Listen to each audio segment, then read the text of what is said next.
Jamaah. Oh, jamaah. Alhamdulillah. Alhamdulillah. Kan beda Ustaz. Ulang semangat. Jamaah. Ya, gitu. Oh, jamaah. Alhamdulillah. Jamaah. Belum sarapan Ustadz, biarin dulu. Belum mandi. Tepuk tangan dulu untuk Sasang. Oke, hari ini kita mau bahas. Lagi ngapain? Mau ngapain? Ustaz, Apa itu? Apa tuh? Mandi. Sebutin dong. jangan Sebutin, dijawab. coba.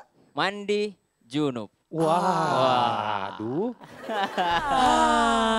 Mandi junub. Berarti Sasam habis mandi junub tadi. Betul. Wa in kuntum junuban fattahharu di dalam surah Al-Maidah, di dalam surah An-Nisa. Dalam surah Al-Maidah juz 6. Wa in kuntum junuban fattahharu, apabila kalian junub maka mandilah. Mandi itu ada dua di dalam agama kita, yakni mandi wajib dan mandi sunnah. Apa saja penyebab mandi wajib? Sebabnya adalah yang pertama. Mens. Oke. Menstruasi. Oke, haid. Hai. Yang kedua adalah keluarnya air mani bagi laki-laki dan perempuan. Perempuan juga. Yang ketiga adalah hubungan suami istri. Maaf saya harus jelaskan ini karena ini adalah fikih. Apa gimana sih? Hubungan. Berhubungan ini tidak harus keluar ya. Jadi keluar tidak harus berhubungan dan berhubungan tidak harus keluar. Oke?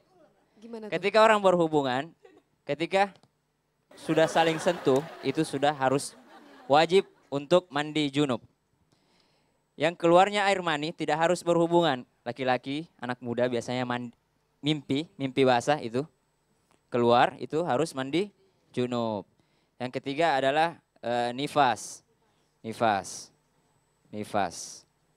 Nah, dan yang terakhir adalah melahirkan. Itu semua adalah penyebab-penyebab orang harus mandi wajib. Nah, mandi yang kedua adalah mandi sunnah. Yang mana itu? Yang diantaranya adalah mandi setelah mandi sebelum sholat Jumat, mandi sebelum Idul Fitri, mandi sebelum sholat Id. Itu adalah semuanya adalah mandi sunnah. Nah, jadi kewajiban seorang muslim adapun tata caranya insya Allah nanti dipraktekkan sama Ustadz.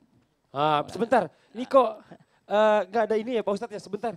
Ini ngejelasin mandi junub sampai keringetnya gede-gede Ya karena banget. sebelah saya Mas Ya Waldi, jadi Allah. keringetan. Pucet ya Bu ya? Enggak. Iya kasihan Pak Ustadz. Madlin. Pak Ustadz. Jangan digituin. Terus? Syam ini lagi menerangkan sesuatu yang dia sendiri baru membayangkan. Iya. Benar-benar. Dilanjutin Pak Ustadz. Syam ini masih Betul, kecil. betul. Belum balik. Iya. Masya Allah. Udah balik Ustadz. Terus gimana tata caranya untuk mandi junub ini Pak Gini, Ustadz? cara mandi junub itu ada tata cara begini sebenarnya. Hmm. Kita menggunakan tata cara ada yang harus wajib untuk dikena air. Air ya. Dalam artian masuk pada rukun. Harus ada. Ada juga tidak sebagai adabnya. Adab-adabnya. Tapi ada juga masuk tambahan ibadah. Ibadah. Ketika orang janabah, junub, maka wajib untuk mandi. Ya. Bahkan termasuk orang mati itu wajib mandi. Tapi bukan orang mati yang datang pergi mandi, lari semua kita. Tapi dimandiin. Betul. Ya. Sama tadi, bedakan mandi karena melahirkan dan mandi darah nifas. Kalau melahirkan, mandi. Wajib mandi. Tapi setelah itu nunggu lagi.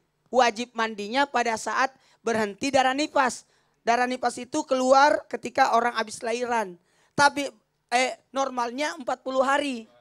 40 hari. Tapi kalau sebelum 40 hari berhenti darah nifasnya, ya mandi. Tapi bukan berarti, wajib mandi selama 40 hari, ibu-ibu nggak mandi. Bau dong. Mandi biasa tapi bukan mandi wajib. Tahu nggak? Kalau sudah wajib mandi berarti sudah boleh melaksanakan ibadah wajib seperti salat. Oke Bu? Nah, laki-laki hanya terjadi 2. Ini. Kalau perempuan tambah ini. 4. Tapi kalau perempuan 5 ya dengan melahirkan. Ini perempuan P, P, P. Nah, tapi kalau laki-laki cuma L dan L. Tapi ini bisa jadi ditanya kepada Aisyah, apakah perempuan juga keluar di hadis yang lain ya, keluar itunya spermanya, kata Aisyah ada juga keluar. Jadi laki-laki perempuan itu terjadi, ini juga berhubungan suami istri, laki-laki dan perempuan. Betul tadi, gol tidak gol, yang penting ketemu. Tetap udah harus wajib mandi. Wajib mandi. Nah sekarang cara sholat, mandi Tata wajib cara ini. mandi wajibnya, rukunnya mandi wajib itu niat Niat. dan meratakan air. Ini kalau tidak ada kotoran. Contoh Pak Ustadz. Kalau ada kotoran, tambah satu rukunnya. Bersihkan dulu. Contoh, maaf, ada darah. Dicuci dulu, cebok dulu. Keluarin dulu, bersihin dulu. Setelah tidak ada, baru mandi. Jadi cebok dulu, baru mandi. Sama juga laki-laki, pastiin sudah habis. Karena sperma ini, keluarnya mani, ini tidak mesti ketika timbul syahwat. Kadangkala keluar karena kecapean. Kelelahan. Ini kadangkala bisa keluar karena kelelahan. Jamaah. Lanjut. Cara mandinya adalah sebagai berikut. Tapi ingat ya, wajibnya ini ya, niat. Niat itu pada saat basuhan pertama. Nawaitul gusla lirafil adasil akbar fardalillahi ta'ala. Saya berniat mandi wajib untuk mengangkat adas besarku, wajib karena Allah. Saya ulangi, saya berniat mandi wajib untuk mengangkat hadas besarku, wajib karena Allah Ta'ala. Kemudian meratakan air.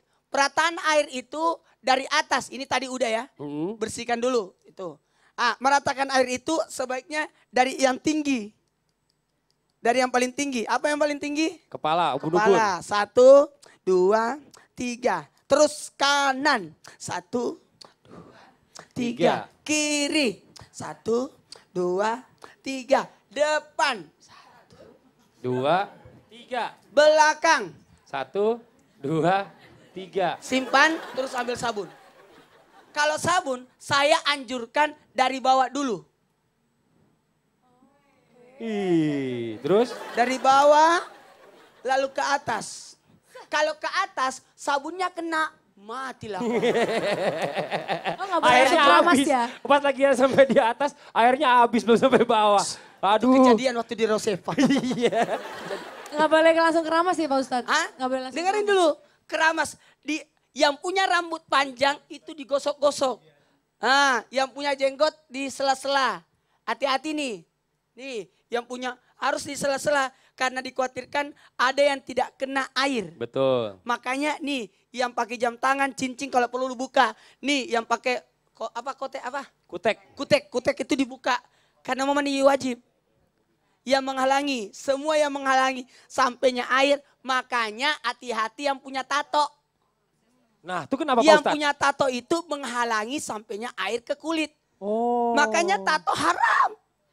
Karena menghalangi mandi wajibnya yang repot itu. Waduh. Karena mau mandi wajib, terus ada tatonya. Nggak nyambung itu, kasihan. Nggak masuk terserap kulit Nggak kita. masuk, artinya kasihan kulitnya itu karena belum sempurna kesuciannya. Oh, nauzubillah. Jadi yang belum tato jangan bertato, yang sudah terlanjur bertato jangan nambahin. Iya. Tapi katanya ada yang bilang juga sunahnya itu kalau bisa ambil wudhu dulu Pak Ustadz. Ya memang, kan tadi sudah dibilang. Iya. Mandi itu sebaiknya sunnahnya mandi adalah wudhu. Wudhu sebelum mandi, mandi setelah wudhu. Wudhu, mandi, dan sebelum mandi. Nah, tuh jelas semuanya kan ya. Cara-caranya mandi wajib tuh seperti apa, Dahulukan mandi yang junub seperti kanan, apa. ya. Itu Jadi setelah sunah-sunah. 1, kanan-kanan 3 kali, kiri-kiri 3 kali, depan 3 kali, belakang 3 kali, baru pakai kemudian gosok sabun. lagi, kemudian diratakan lagi. Betul. Membilas berikutnya. Masya Allah.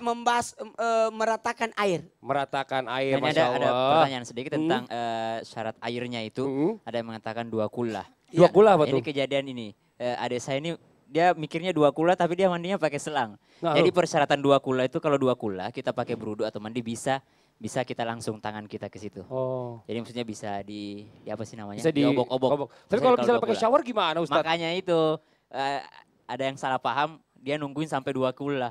Dah. Lewatlah itu sholat subuh. Nauzubillah summa nauzubillah, ini mudah-mudahan jamaah yang di rumah jelas bagaimana tata caranya mandi wajib tadi yang seperti dijelaskan oleh Ustadz Maulana. Setelah ini kita akan lanjutkan lagi, jangan kemana-mana, tetap di Islam itu Indah. Jamaah. Oh jamaah. Alhamdulillah. Silakan. Apakah kita memperlihatkan kecantikan dalam bentuk kesyukuran atau menampilkan kecantikan untuk menyerang, untuk melakukan kemaksiatan dalam al ketakburan, dosa dan ujub.